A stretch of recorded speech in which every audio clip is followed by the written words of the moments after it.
ये संसार वाले तुम्हारा मन संसार में लगाए रखते हैं और ये संत महात्मा तुम्हारा मन भगवान में लगाए रखते हैं। इसीलिए माँ संतों का सानिध्य करना चाहिए, संतों का संग करना चाहिए। हे माँ, जब बच्चा गर्भ में जाता है और उसके शुरुआत में वह 2-3 महीने का होता है, बच्चा माँ के गर्भ में सरवाइव भी नहीं कर पाता है, बहुत ज्यादा पीड़ा भोगता है। माँ के गर्भ में छोटे छोटे कीटाणु होते हैं जो उसे खाते पीते नोचते रहते हैं और बच्चा गर्भ में उल्टा लटका रहता है, जिसका तकिया मलमूत्र का होता है। एक तरफ मल होता है और दूसरी तरफ मूत्र होता है, बीच में स्वयं खुद होता है। ऐसे में बच्चा भगवान से प्रार्थना करता है कि हे भगवान, मुझे यहाँ से जल्दी निकालो।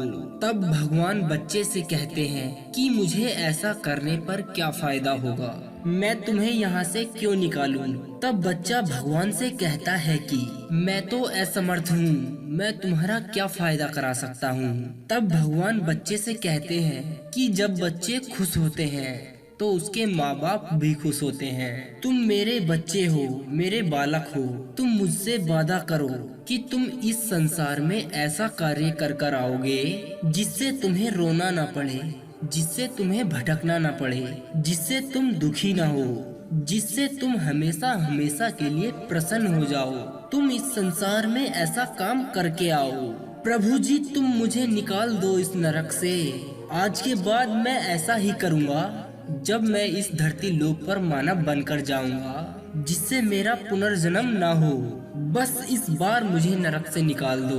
भगवान बोले, ठीक है, मैं तुम्हें इस नरक से निकाल देता हूँ। भगवान ने बच्चे को नरक से निकाल दिया।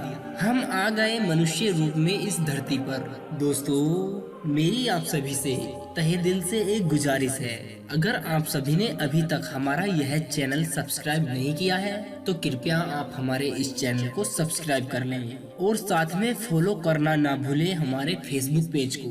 लिंक नीचे वीडियो के डिस्क्रिप्शन में दिया गया है।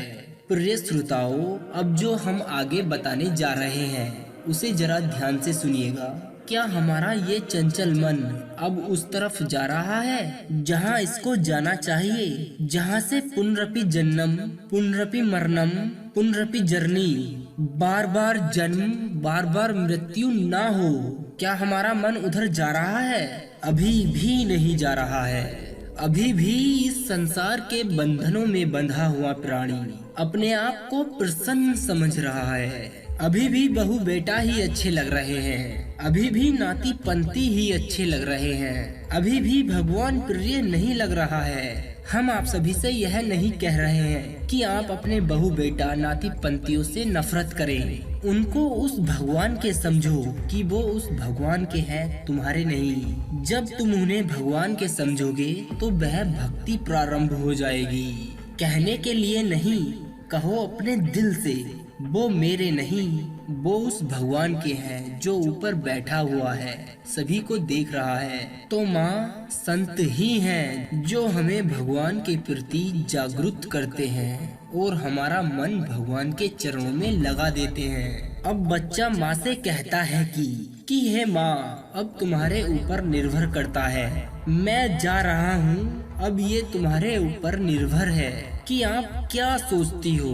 मेरा पति मुझे छोड़कर चला गया, मेरा बेटा मुझे छोड़कर चला गया, मेरी बेटियां अपनी अपनी ससुराल चली गईं, मैं अकेली रह गई। ये सोचकर या तो आप नरक में चली जाओ, या मैं कितनी अच्छी हूँ कि अब मेरे पास कोई जिम्मेदारी नहीं है, कि अब मैं अकेली हूँ, अब मैं अपने ईश्वर को आसानी से पा सकती हूँ। ये सब तुम्हारे ऊपर निर्भर करता है। या तो आप ईश्वर को पाने के लिए ईश्वर का चिंतन करो, या पति पुत्र बेटियां मुझे छोड़ गई ये सोचकर नरक में जाने की तैयारी करो। हम आप सभी को एक बात बता दे जरा कि इस संसार में सभी व्यक्तियों के जीवन में अच्छाइयाँ बुराइयाँ तो होती ही हैं, सुख दुख सभी के जीवन में लगा रहता है। लेकिन इस संसार में जब तुम अकेले हो तो उस समय तुम्हें एक बात